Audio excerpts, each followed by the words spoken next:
আমরা 1 কোটি job, $1 trillion economy জাতিকে প্রমিস করেছি।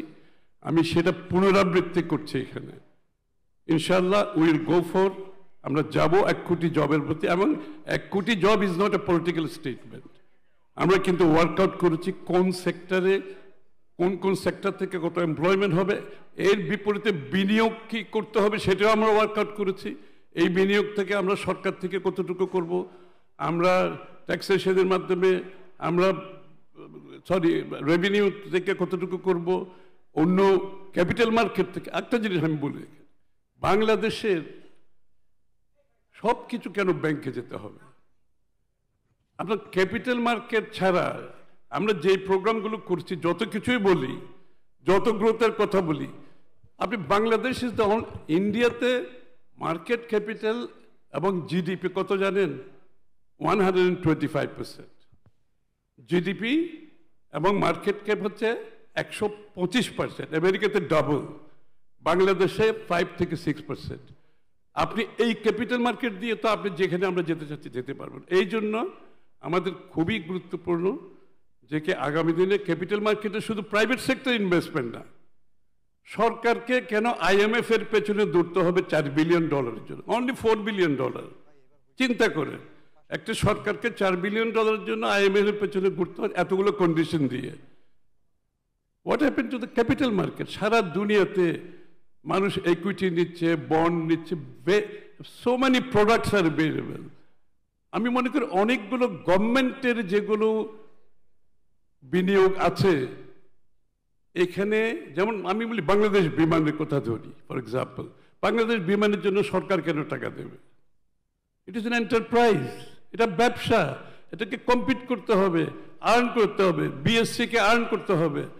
ওরা যদি থাকতে চায় তারা দরকার হলে ক্যাপিটাল মার্কেট থেকে টাকা রেজ করবে। ক্যাপিটাল মার্কেটে অনেক প্রোডাক্ট আছে, তার জন্য যেটা সুইটেবল সে ক্যাপিটাল মার্কেট থেকে আনুক। এই জন্য ইকোনমিক স্ট্রাকচারটাকে আমরা একটু ভিন্নভাবে দেখতে চাই এবার, যেখানে সরকারের সব জায়গায় বিনিয়োগ করার প্রয়োজন নাই। সরকারের বিনিয়োগ করতে হবে ফার্স্ট অফ অল বাংলাদেশের মানুষের, যাদের আপনি পভার্টি এলিভিয়েশন করতে হবে, আপনার সোশ্যাল সেফটি নেটে করতে হবে, আপনার সরকারের জন্য ইনফ্রাস্ট্রাকচার, যেখানে ইনফ্রাস্ট্রাকচার করতে হবে, সরকারের বিনিয়োগগুলো প্রায়োরিটি থাকতে হবে এইসব জায়গায়। আমাদের অন্য বিনিয়োগগুলো ক্যাপিটাল মার্কেটের মাধ্যমে আমাদেরকে অনেকগুলো বিনিয়োগের সুবিধা আছে।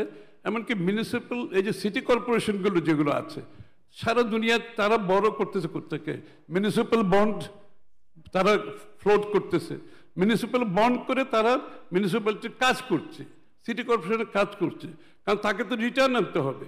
আমি আগেই বলেছি, যেখানে ভ্যালিউ ফর মানি নাই ইনভেস্টমেন্ট, যেখানে রিটার্ন অন ইনভেস্টমেন্ট থাকবে না, যেখানে এমপ্লয়মেন্ট থাকবে না, এনভায়রনমেন্টাল ইস্যু অ্যাড্রেস করবেন না, ওই বিনিয়োগ কোনোদিন ভালো হতে পারে না।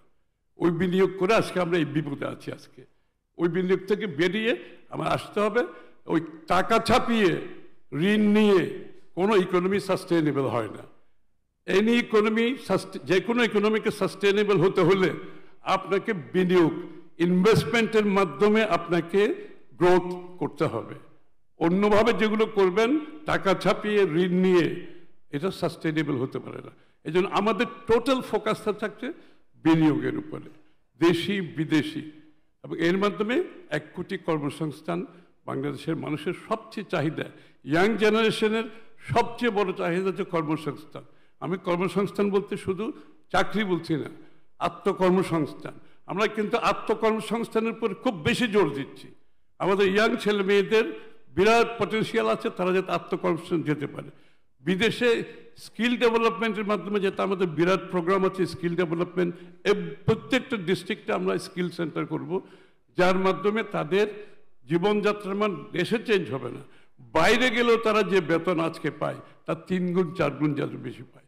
ভ্যালু এডিশন করতে হবে, প্রোডাক্টের ভ্যালু এডিশন করতে হবে, এটাকে মনিটাইজ করতে হবে, এটাকে ট্রেডেবল গুডসে পরিণত হবে।